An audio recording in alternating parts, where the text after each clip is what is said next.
গত ৫ই আগস্ট শেখ হাসিনা তথা আওয়ামী লীগ সরকারের পতনের পর থেকেই ট্রাফিকের দায়িত্ব পালন করছে ছাত্র জনতা। সরকার পতনের পর আজ রোববার সবচেয়ে বেশি যানবাহন সড়কে নেমেছে। খুলেছে সব সরকারি বেসরকারি অফিস, কলকারখানা। তাই সকাল থেকে দিনভর সড়কে ছিল তীব্র যানজট। বেসামাল পরিস্থিতিতে রাজধানীর বেশ কয়েকটি জায়গায় পোশাকে ট্রাফিক ব্যবস্থায় ফিরতে শুরু করেছে ঢাকা মেট্রোপলিটন ট্রাফিক বিভাগ।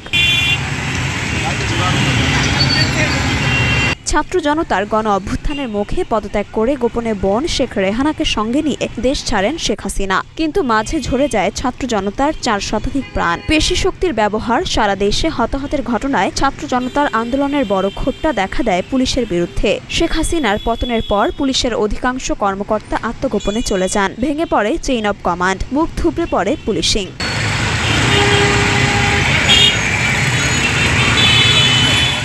মরিয়ম মিম, ঢাকা পোস্ট।